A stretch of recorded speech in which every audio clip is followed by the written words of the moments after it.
Assalamualaikum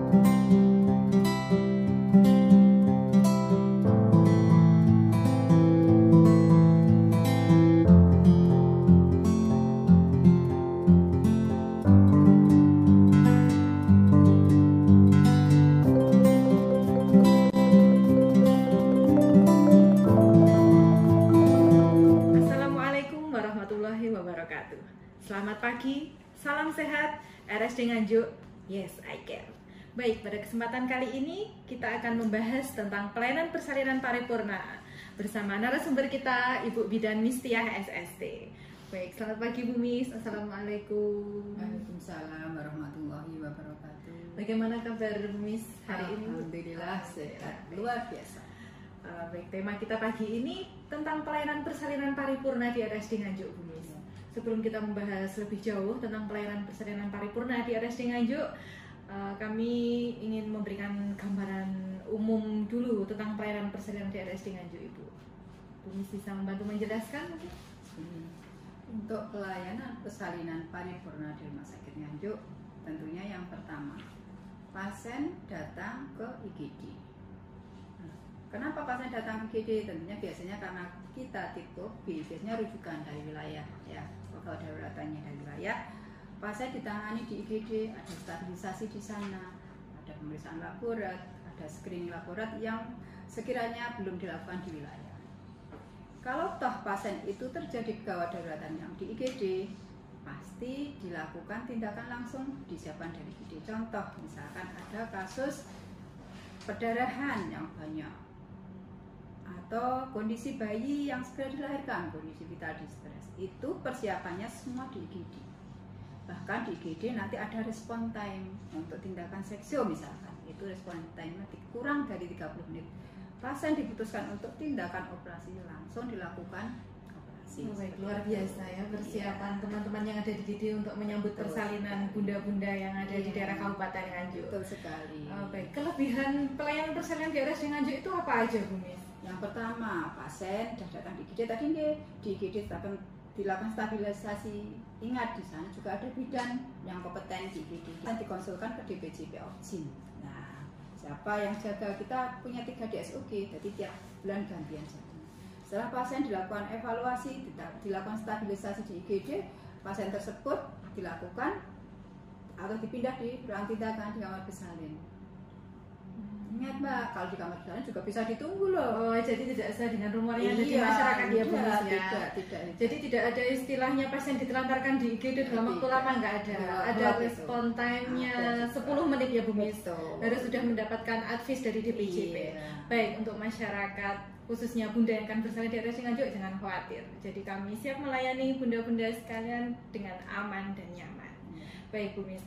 Berikutnya, apa sih yang membedakan pelayanan persalinan di RSD Nganjuk ini dengan pelayanan persalinan di rumah sakit lain, terutama di daerah Kabupaten Nganjuk? Gini, karena di Rumah Sakit Nganjuk, khususnya rumah sakit kita, Rumah Sakit Umum Nganjuk itu sudah tipe B. Jadi sampai dengan saat ini hanya RSD Nganjuk. Iya, betul. Ya? Karena apa? Satu, sudah rumah sakit tipe B. Kedua, sudah terakreditasi paripurna. Yang bedakan lagi apa? Pelayanannya paripurna. Bagaimana paripurnanya? Satu, pasien datang di IGD tadi, sudah dilakukan stabilisasi, pasien dialihkan ke kamar bersalin. Di kamar bersalin, boleh tunggu, kita bilang tadi ya, dan ditunggu saat proses persalinan, ditunggu suami atau ibu atau saudara yang dekat supaya ibu merasa aman dan nyaman saat proses persalinan. Boleh didampingi. Jadi kalau bilang di Rumah Sakit Nganjuk tidak boleh didampingi, itu salah, itu rumor. Nggak benar ya, Bu Mis ya. Baik. Jadi untuk yang poin-poin paripurna tadi, yang pertama setelah didampingi, kemudian saat proses persalinan, bayi lahir, itu bayi kalau kondisinya bagus, bayinya stabil, ibunya sehat, tidak ada masalah, bayi bisa didekapkan di ibu, ditaruh di dada ibu, istilahnya IMD, inisiasi menyusu dini. Jadi kita tetap memperhatikan asuhan ibu dan bayi ya. Betul, biar ada bonding antara ibu dan bayi, dan ibu bisa menilai segera atau kondisi bayi yang dari bayi saya sehat, anak saya, putra saya cowok atau cewek, seperti itu sudah tahu. Kemudian setelah dilakukan IMD, ada fase ketiga itu namanya ya, plasenta lahir, itu dilakukan pemasangan IUD pasca plasenta. Nah, selama ibu tidak ada komplikasi juga, misalkan tidak ada perdarahan, dewa bersalinnya normal-normal aja, dalam artian tidak ada kegawat daruratan antara ibu dan bayi. Jadi lengkap sekali ya Bu. Betul sekali.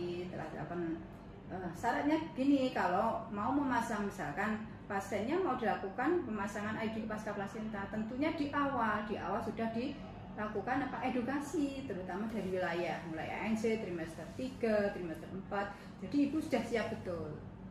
Baik, jadi pelayanan kita untuk persalinan paripurna juga membutuhkan dukungan dari teman-teman sejawat yang ada di wilayah. Betul sekali, sangat dibutuhkan itu. Nah, selanjutnya setelah tadi mendapatkan KB ini kondisinya ibu bagus, bayinya bagus, dilakukan KB, selanjutnya dilakukan alat gabung. Kenapa dilakukan alat gabung? Supaya ibu melatih mandiri untuk merawat bayinya. Jadi tidak setiap bayi itu harus di ruang bayi, enggak ya? Selalu tergantung kondisi bayinya. Selama bayi bugar, ibunya sehat, ngapain harus di ruang bayi? Nah, coba rasanya. Kita kan sudah hamil 9 bulan ya, tiba-tiba kita melahirkan, bayinya dipisah, bagaimana rasanya? Kan nggak enak. Kalau di satu ruangan lebih enak. Jadi berhak untuk mendapatkan rawat gabung ya Bu Miss ya. Baik, sekali lagi untuk bunda-bunda yang ingin bersalin di RSUD Nganjuk jangan khawatir. Jadi bunda bisa mendapatkan pelayanan rawat gabung. Baik Bu Miss, untuk pelayanan paripurna berikutnya Bu Miss? Ya, ini tentunya nanti setelah tadi lakukan rawat gabung, nanti pasien pulang dengan persyaratan, misalkan contohnya apa? KTP-nya sudah statusnya kawin, sudah ada kakak sendiri, bisa mengurusi akte dan kakak saat dirawat. Nah, nanti saat mau pulang, kita pulang dan kakak saat dirawat. Nah, nanti saat mau pulang, kita pulang biasanya lamanya 2-3 kali 24 jam, ibu sehat, bayi sehat, pulang. Nah, bayi yang pulang, nanti ibunya sudah bisa membawa aktenya bayinya. Dan pelayanan tersebut Rp0 Bu Miss. Tidak ada biaya sedikit pun untuk akte kelahiran dan pembuatan kakak. Bisa juga memang kalau persyaratan belum siap, nanti setelah pulang bisa menyusul siap, bisa menyusul, kemudian datang lagi ke RSUD Nganjuk untuk dibuatkan akte dan gitu. Luar biasa sekali untuk pelayanan persalinan di Rumah Sakit Daerah Nganjuk. Baik, berikutnya kita menanggapi rumor yang beredar di masyarakat Bu Miss. Yang pertama itu bidan-bidan kamar bersalin RSUD Nganjuk itu galak. Gimana tanggapan Bu Miss menanggapi hal tersebut? Tentunya ya itu yo gosip itu Mbak. Rumor benar ya Bu Miss ya. Benar. Yang jelas itu bidan-bidan rumah sakit satu, dia kompetennya sudah lebih dari yang wilayah, yang jelas skillnya jelas. Kemudian teruji ya Bu Miss. Ya betul, teruji. Kemudian tentang sarana prasarana juga mendukung sekali di tempat kita. Iya, dan ada rumor lagi kalau bidan wilayah mau merujuk itu sulit Bu Miss. Jadi respon dari rumah sakit itu lama. Bagaimana Bu Miss menanggapi hal tersebut? Sebenarnya tidak sih Mbak. Begini, kalau memang itu ada kegawat daruratan, langsung telepon ke IGD. Iya. Ada nomornya 085, bisa dicatat? Baik, untuk teman-teman sejawat bisa ikut mencatat nomor IGD ataupun kontak kamar bersalin bila dalam kondisi gawat darurat. 085 234 19118. Satunya 3 kali nih, kami ulang. 085 234 19118. Itu untuk kontak IGD. Barangkali kalau UGD mungkin pasiennya penuh, petugasnya sibuk, bidannya mungkin ada tindakan persalinan yang lain, bisa langsung menghubungi kontak kami, kamar bersalin, ya, dengan nomor 081 553 000072. Kosongnya 4 kali. Kami ulang, 081 553 000072. Nah, itu untuk kontak kamar bersalin dan IGD. Barangkali mungkin kesulitan atau bisa langsung kontak. Baik, bermanfaat sekali untuk masyarakat, khususnya untuk teman-teman sejawat bidan yang ada di wilayah. Berikutnya Bu Miss, apakah tidak semua masyarakat bisa bersalin di RSUD Nganjuk atau mungkin hanya melayani pasien yang gawat darurat saja? Tentunya bisa. Kita bisa ya Bu Miss ya. Ingat, persalinan itu bukan hal yang bagaimana ya, bukan yang normal. Dalam artian semua ibu bersalin itu berisiko. Kita tidak tahu kapan risikonya itu terjadi.